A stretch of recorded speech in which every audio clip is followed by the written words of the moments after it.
Bonjour les amis, j'espère que vous allez bien. Je suis vraiment contente de vous retrouver. Alors c'est vrai, aujourd'hui c'est mercredi et pourtant il y a une vidéo. Alors le mercredi, je pense que de temps en temps, pas tous les mercredis, je ferai une petite vidéo par rapport à une vidéo que j'aurais déjà postée ou une petite mise au point ou un truc que j'aurais oublié de dire, voilà. Et aujourd'hui j'avais envie de revenir un petit peu sur la Sibylle de Versailles. Parce que depuis quelque temps, j'ai appris pas mal de choses en fait, et des choses auxquelles franchement j'avais pas fait attention. Et j'avais vraiment envie, voilà, de vous en parler. Donc c'est une vidéo qui va durer quoi, une petite quinzaine de minutes à peine. Et justement, je voulais remettre un petit peu tout ça au clair par rapport à ma nouvelle vision des choses. Parce que la dernière fois, quand je vous ai fait une présentation sur la Sibylle de Versailles, je vous avais... bon, le jeu me plaît énormément, hein, je l'ai acheté en 2 exemplaires, c'est pas pour rien, j'aime énormément ce jeu, je trouve qu'il est bien fait, il est bien travaillé, les illustrations sont magnifiques, mais j'avais des petites gênes par rapport à certaines cartes, et je vous en avais appelé, dont la fameuse carte... du 4 de cœur, apparemment c'est une carte, on en parle beaucoup, parce que effectivement on a été plusieurs à se poser la question. Alors moi je vais vous expliquer mon point de vue. Alors attendez, parce que je ne sais pas faire deux choses en même temps.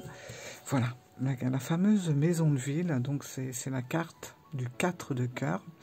Et justement je vous avais dit dans la vidéo de présentation de ce jeu que je comprenais pas trop l'explication du livre avec la maison de ville. Il s'est avéré que j'ai regardé beaucoup de vidéos, surtout des vidéos sur ce que pouvait raconter Aurore là-dessus, et finalement je me suis dit que finalement je suis bête en fait, tout simplement.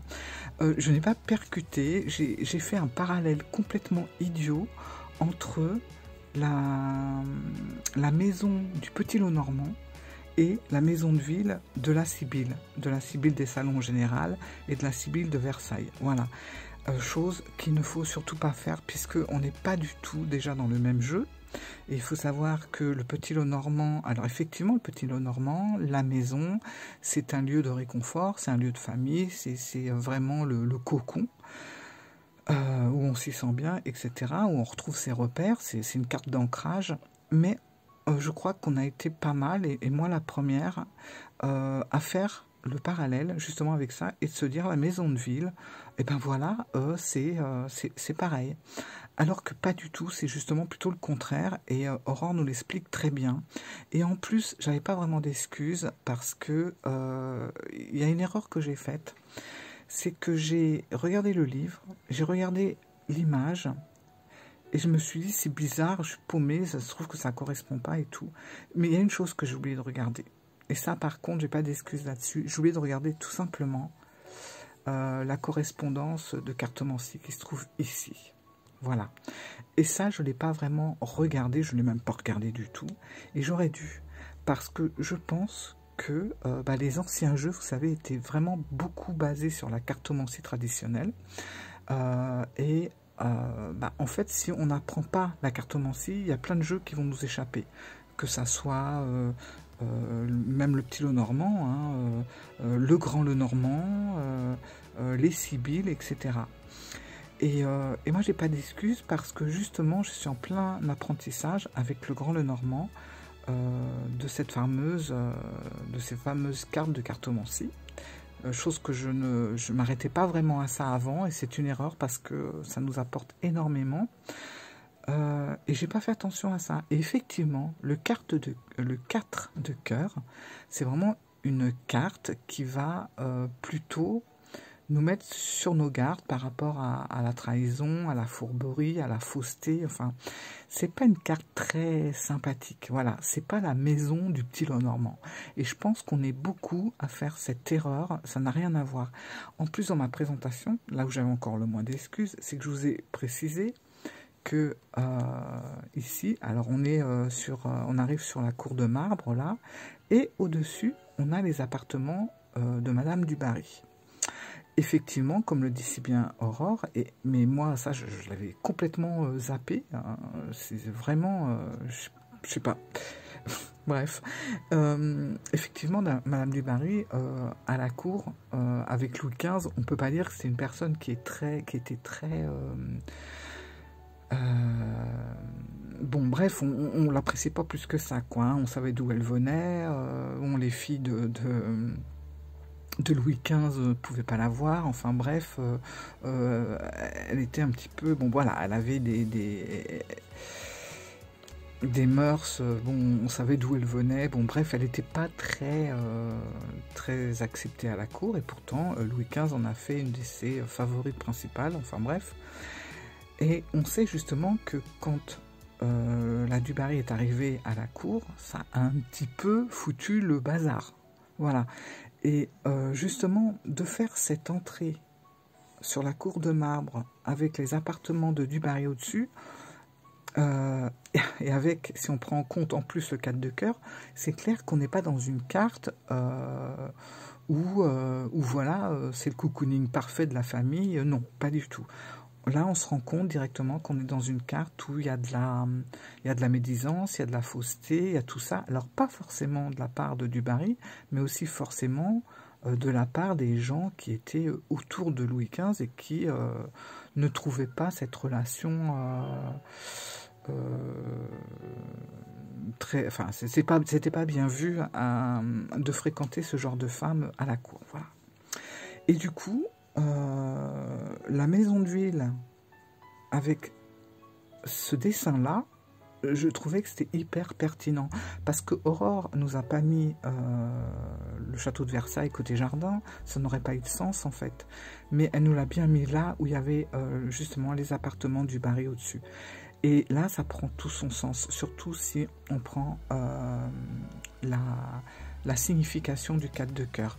Et je me suis dit, mais comment je n'ai pas pu comprendre ça dans le sens où, en plus, je suis en plein apprentissage du Grand Lenormand, et effectivement, le Grand Lenormand, la cartomancie est très importante aussi, et ça nous explique bien. Effectivement, Aurore l'explique très bien d'ailleurs j'ai vu ça dans une de ses stories, où le 4 de cœur, ça représente, bon, c'est la carte des Gémeaux, et ça représente aussi Vénus et Cupidon sur des dauphins, et on voit que ça, c'est en train de naviguer sur des eaux troubles. Hein. On voit que sur la carte, l'eau, elle n'est pas, ce n'est pas lisse, quoi. On sent qu'il y a du mouvement. Donc, il y a du mouvement dans les émotions. Il y a des choses qui vont pas forcément bien se passer. C'est assez trouble, c'est assez. On ne sait pas trop où on met les pieds hein, quand l'eau comme ça est un peu en mouvement, etc. Et forcément, on rejoint le 4 de cœur. Et c'est vrai que dans toutes les Sibylles des salons, enfin bref, vous avez toujours cette maison-ville qui n'est pas une maison de détente, où tout se passe bien, où on est bien, où on s'ancre avec notre famille. C'est pas ça du tout. Et je pense que quand on attaque la Sibylle des salons ou la Sibylle de Versailles, il faut avant tout travailler sa cartomancie traditionnelle française. Je pense que si on n'a pas ça, on va complètement être perdu, et je pense que c'est vachement important pour les débutants surtout d'apprendre la cartomancie, parce que ça va nous amener un plus, et ça c'est propre à tous les jeux anciens, hein, que ça soit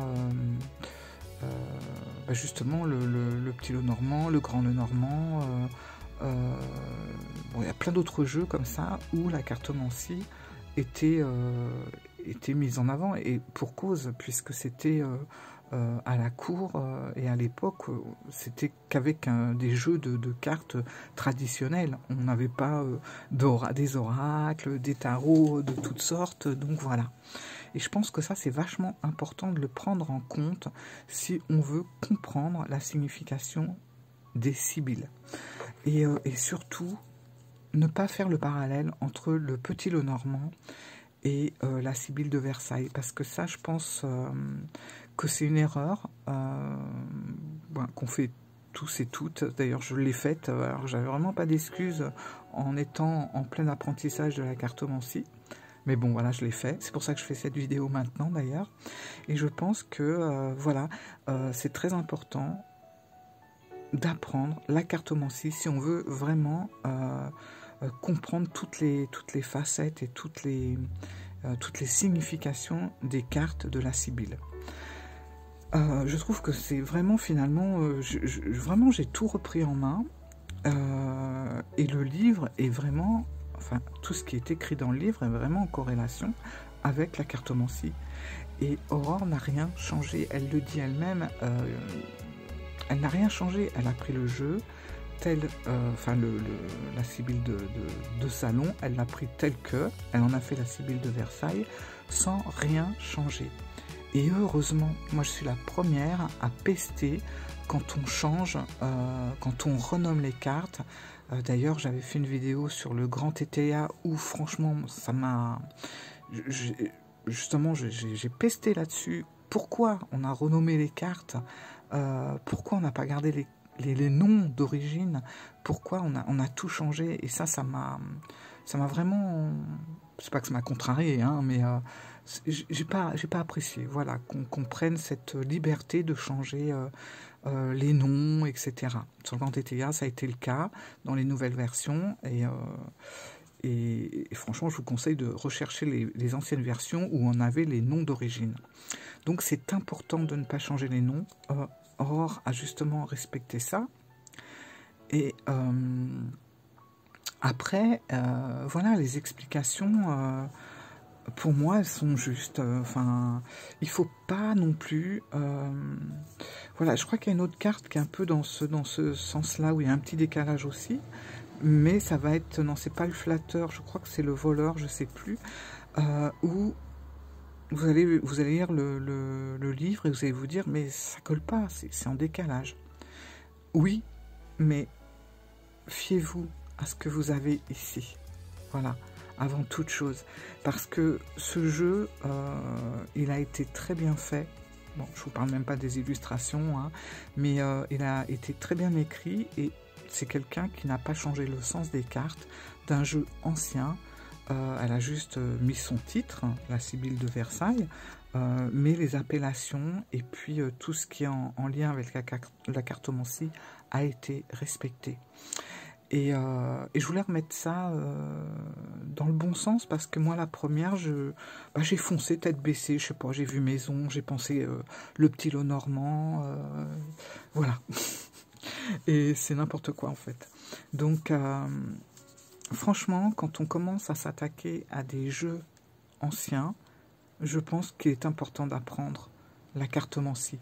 Et d'ailleurs, les personnes qui connaissent vraiment les jeux de cartes traditionnels n'ont sûrement eu aucun problème et se sont posé aucune question par rapport au 4 de cœur, on va dire. Je prends le 4 de cœur parce que c'est la carte qui fait parler beaucoup d'elle en ce moment. Carte magnifique, ceci dit, franchement, voilà. Et c'est vrai que si on connaît la cartomancie, si on connaît le jeu traditionnel de cartes, ça ne pose aucun problème par rapport à la signification et à l'écriture du livre. Voilà. Et c'est ça que je voulais mettre au point justement aujourd'hui. Je voulais refaire un petit tour là-dessus, parce que moi-même, je sais pas, j'étais complètement dans les dessins, dans tout ce que le jeu...